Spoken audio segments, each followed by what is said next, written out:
So I'm joined here now by the president of the Irish Angus Cattle Society, Sean Kilkenny. Sean, how is the ploughing going for you so far? Obviously we're only kicking off this morning, but what's the mood like? Very good, I suppose. Look, as a whole, I suppose the Angus breed at the moment, it's on a bit of an all-time high. With the dairy explosion, I suppose this last lot of years, it has led to an increased demand, I suppose, for bulls as a whole. Farmers, I suppose, in general, dairy farmers have changed their methods. They're buying that extra bull now to rotate and rest. The suckler farmer, I suppose, beef, Angus beef is synonymous throughout the world.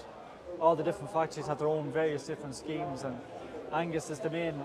It's what everyone wants at the minute.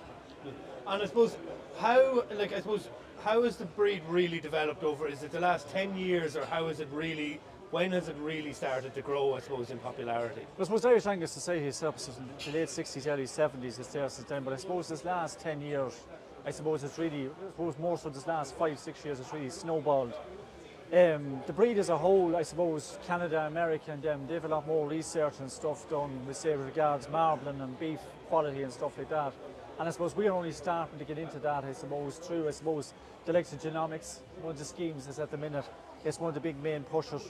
People want to know exactly what they're getting, and genomics is doing that for them. So I suppose we're playing catch up at the minute.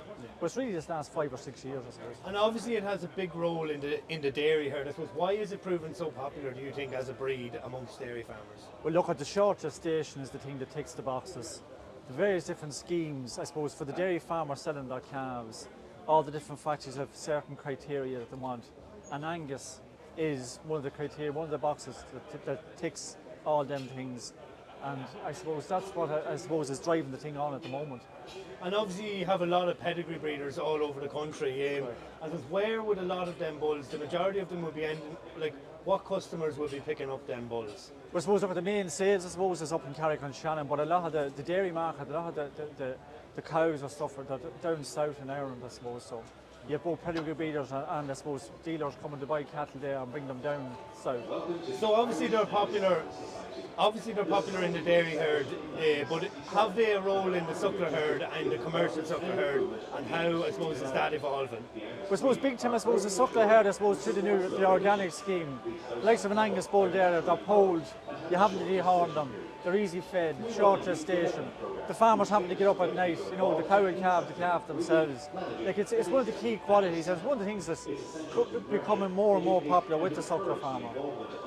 And I suppose, what are farmers saying that are coming into you here? I suppose what kind of challenges are you hearing from them and facing? Well, I suppose everyone wants to know what's a good bull to use, that kind of a way. And to be honest with you, like there's that many bulls out there, AI stations and stuff like that. There's a there's a massive selection of bulls.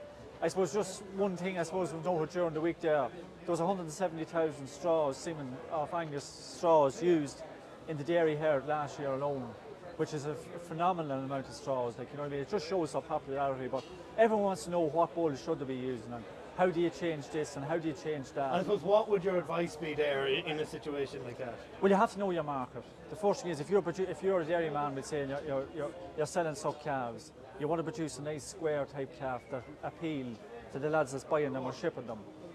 The beef farmer, if you want to produce a calf that's qualifying for the schemes or whatever, you have to try and produce an all-grade animal that ticks all them boxes. And I suppose that's the kind of questions or details that people want to know how they can achieve that. And has the society any upcoming sales, Sean?